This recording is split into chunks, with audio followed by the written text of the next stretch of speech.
Canelo Alvarez handles his business last night. Did Jermell Charlo show up, lay down just to get a paycheck? This is your boy JG. This is the Punch Report. In this video, we discuss the fight card from last night. Undisputed versus Undisputed. Erickson Lubin, Jesus Ramos, Yordenis Ugas, and Mario Barrios. Let's go.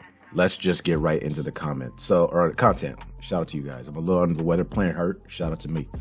I'm seeing some interesting comments. I did a live last night.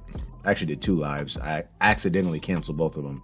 So shout out to those of you who came through. Shout out to my man DH, who came through to support. In the live, I was just kind of breaking down the fight, what I observed. Canelo looked good. He looked sharp. He looked in shape.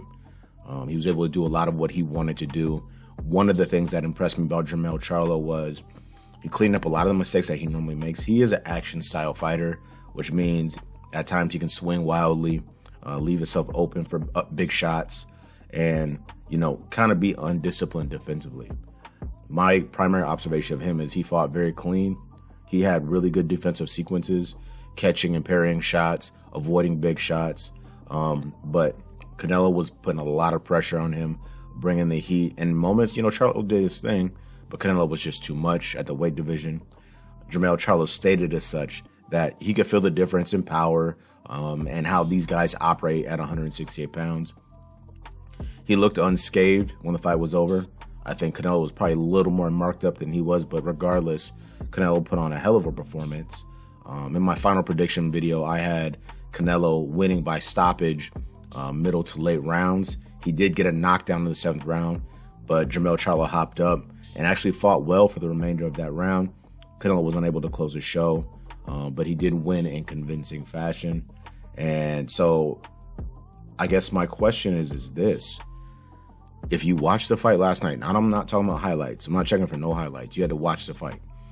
If you watched the fight last night, are you of the opinion that Jermell Charlo showed up just to get paid, shelled up, and didn't fight well? Now, when I first started seeing these comments, I said, damn, where's this coming from? But then I hopped on Twitter this morning, and that's essentially Terrence Bud Crawford's commentary. And then, cats who rock with Bud, who just, Bud can beat anybody. He could beat Tyson Fury and Deontay Wilder and all this other stuff. Cats who rock with Bud pretty much are just parodying what he has to say. Now, if you're a fan of the sport of boxing, I'm very interested in your opinion. I am not of the opinion that Jermell Charlo showed up, laid down, and collected a check. I think he went out there and fought a better fighter. I said that from a skill perspective, Canelo was better than Jermell. He had more tools. Jermell will be limited. I was impressed by Jermell's ability to clean up the defense, not make a bunch of mistakes.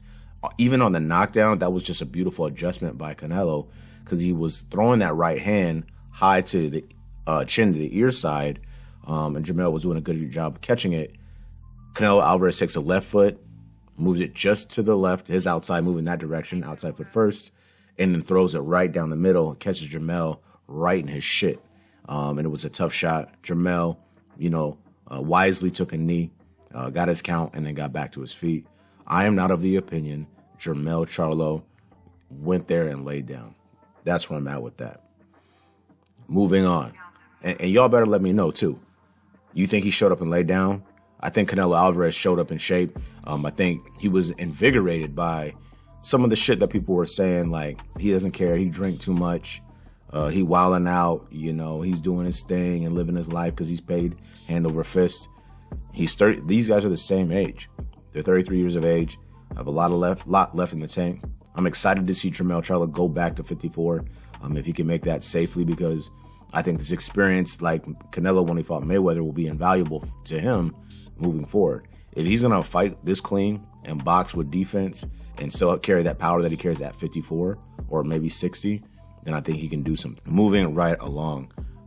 Showtime, you guys got to do better. Erickson Lubin, Jesus Ramos, that was a good fight.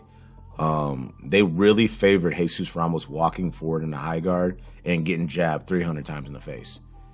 Erickson Lubin did a beautiful job of changing levels, mixing it up, moving about the ring. I think there was round like 7 or maybe 7 and 8. Jesus Ramos did a good job of cornering Lubin and then getting off combinations, throwing really good uppercuts and putting damage on Lubin and scoring points. By and large, I thought that fight was pretty easy to score. The judges who judged that fight, some of them had it +4 rounds for Lubin, and I agree with that. But if Al Bernstein, his unofficial scorecard is absolutely garbage. I don't even know if it's Al Bernstein who does that dumb shit. But his unofficial scorecard was horrible. At one point in time, I think he said he had Jesus Ramos up by like 6 rounds or something like that. And then his corner, Jesus Ramos, his corner told him he was up by like 6 or 7 rounds, which was crazy. He had moments, but he did not do enough, in my humble opinion. And that fight for me was very easy to score. Unanimous decision for Erickson. Not even split, unanimous for Erickson Lubin. Good fight, good competitive bout. Erickson Lubin just did more. He was a better boxer. He looked sharper. The Showtime commentary crew should have just said, we want Jesus Ramos to win. We tired of hearing about the hammer Erickson Lubin and all the stuff he used to do, blah, blah, blah. They should have just said that, and I would have been good with that. Because at that point, at least you being honest. You saying, hey, look, listen, we checking for Jesus Ramos. He's 22, and, he beat up, what's that kid? The Mendoza kid, that he beat him and all this extra shit. That's fine.